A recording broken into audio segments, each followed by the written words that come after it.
നമുക്ക് വളരെ രുചികരവും എളുപ്പത്തിൽ തയ്യാറാക്കാവുന്നതുമായ ഒരു സാൻഡ്വിച്ച് നോക്കാം.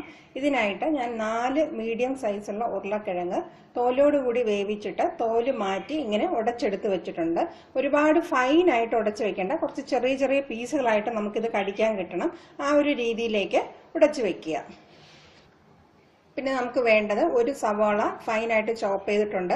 ഞാൻ 3 പച്ചമുളക് എടുത്തിട്ടുണ്ട്. അപ്പം മെയിനായിട്ട് ഇതിന് എരിവായിട്ട് വരുന്നത് പച്ചമുളകാണ്. മുളക് പൊടി വളരെ കുറച്ച് നമ്മൾ ചേർക്കുന്നുള്ളൂ.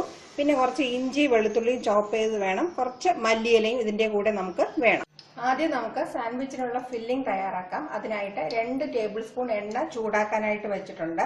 അതിലേക്ക് ആദ്യം പച്ചമുളക്, ഇഞ്ചിയും വെളുത്തുള്ളിയും ഞാൻ ചെറുതായിട്ട് ചോപ്പ് ചെയ്താണ് ഇവിടെ ചേർക്കുന്നത്. പേസ്റ്റ് വേണമെങ്കിൽ ചേർത്ത് കൊടുക്കാവുന്നതാണ്. ഇതൊന്ന് നമുക്ക് നന്നായിട്ടൊന്ന് വഴറ്റിയെടുക്കാം. ഇനി നമുക്ക് സവാള ഇതിലേക്ക് ചേർത്ത് കൊടുത്ത് നന്നായിട്ട് വഴറ്റിയെടുക്കണം. എന്നാലാണ് നല്ലൊരു ടേസ്റ്റ് കിട്ടുന്നത്. നമ്മൾ സാധാരണ കറികൾക്കൊക്കെ വഴറ്റിയെടുക്കുന്നത് പോലെ നല്ല ഒരു മണം വരുന്നതുവരെയും നല്ലൊരു ബ്രൗൺ കളർ ആകുന്നത് വരെ ഇത് നല്ല സോഫ്റ്റായിട്ട് വഴറ്റിയെടുക്കാം. ഈ മസാലയ്ക്ക് ആവശ്യമുള്ള ഉപ്പും കൂടെ ചേർത്ത് കൊടുക്കുകയാണെങ്കിൽ സവാള പെട്ടെന്ന് തന്നെ നമുക്ക് വാടിക്കിട്ടും. സവാള നന്നായിട്ട് വാടി വന്നിട്ടുണ്ട്. ഇതിലേക്ക് നമുക്ക് 1/4 ടീസ്പൂൺ മഞ്ഞൾപ്പൊടി ചേർത്ത് കൊടുക്കാം, 1/4 ടീസ്പൂൺ മുളക് പൊടി, പിന്നെ ഞാനൊരു 1/4 ടീസ്പൂണോളം ഗരം മസാല പൊടിയും കൂടെ ചേർത്ത് കൊടുക്കുന്നുണ്ട്.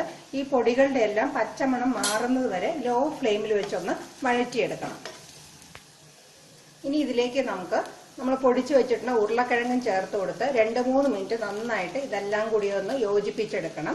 അതിനുശേഷം ഉപ്പും ഒക്കെ ഒന്ന് ചെക്ക് ചെയ്യുക. ഉപ്പ് വേണമെങ്കിൽ കുറച്ചുകൂടെ ചേർക്കാവുന്നതാണ്. അപ്പം ഞാൻ ഇത്ര എരിവ് ചേർക്കുന്നുള്ളൂ, കാരണം പച്ചമുളക് ഒരുവിധം എരിവുള്ളതാണ് ചേർത്തിട്ടുള്ളത്. അപ്പോൾ ഓരോരുത്തരുടെ എരിവിനനുസരിച്ച് അഡ്ജസ്റ്റ് ചെയ്യുക. എരിവ് കുറവാണെന്ന് തോന്നുന്നെങ്കിൽ ഒരു 1-2 പച്ചമുളകും കൂടെ വേണമെങ്കിലും ചേർത്ത് കൊടുക്കാവുന്നതാണ്.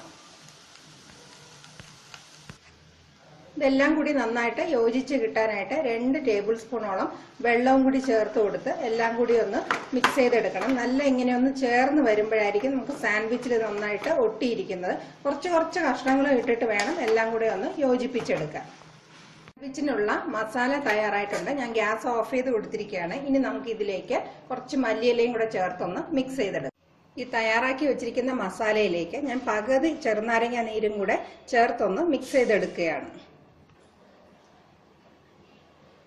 ഇനി നമുക്ക് സാൻഡ്വിച്ച് തയ്യാറാക്കി തുടങ്ങാം. അതിനായിട്ട് ഞാൻ 4 പീസ് ബ്രെഡ് ഇപ്പോൾ എടുത്ത് വെച്ചിട്ടുണ്ട്. അതിലേക്ക് ഓരോന്നിലും കുറച്ച് ടൊമാറ്റോ കെച്ചപ്പ് നന്നായിട്ട് തേച്ച് കൊടുക്കാം. വളരെ കുറച്ച് മാത്രം തേച്ച് കൊടുക്കുക, ജസ്റ്റ് ഒരു ടേസ്റ്റ് കിട്ടാനായിട്ട്.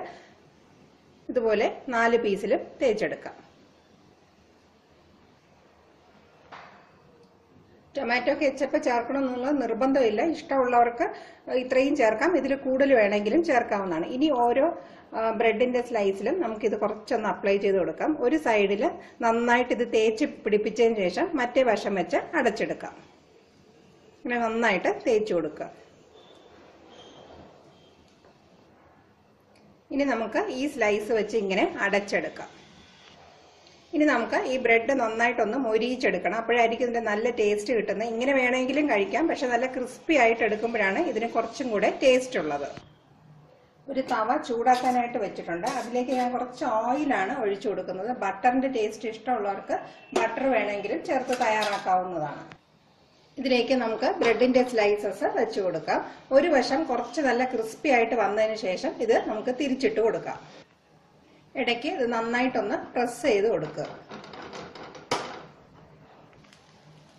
ഒരു വശം ക്രിസ്പി ആയിട്ടുണ്ട്. ഇനി ഇത് നമുക്ക് തിരിച്ചിട്ട് കൊടുക്കാം. തിരിച്ചിട്ട് കൊടുത്തതിന് ശേഷം ഫ്ലെയിം ഒന്ന് കുറച്ച് വെക്കുക. മറ്റേ വശം ഇതുപോലെ നന്നായിട്ടൊന്ന് മൊരിയിച്ചെടുക്കണം. ഈ സൈഡിൽ വേണമെങ്കിൽ കുറച്ചും കൂടെ ഓയിലോ ബട്ടറോ വേണമെങ്കിൽ നമുക്ക് ചേർത്ത് കൊടുക്കാവുന്നതാണ്. 2 വശവും നല്ല ബ്രൗൺ കളറും ക്രിസ്പി ആയിട്ടുണ്ട്. ഇനി നമുക്ക് ഗ്യാസ് ഓഫ് ചെയ്തിട്ട് ഉപയോഗിക്കാവുന്നതാണ്. ഈസിയും ടേസ്റ്റി ആയിട്ട് ഈ സാൻഡ്വിച്ച് എല്ലാവരും തീർച്ചയായിട്ടും ഒന്ന് ട്രൈ ചെയ്ത് നോക്കുക. ഇത് ബ്രേക്ക്ഫാസ്റ്റിനായാലും ഈവനിങ് സ്നാക്കിനായാലും ഉപയോഗിക്കാവുന്ന വളരെ നല്ലൊരു സാൻഡ്വിച്ചാണ്.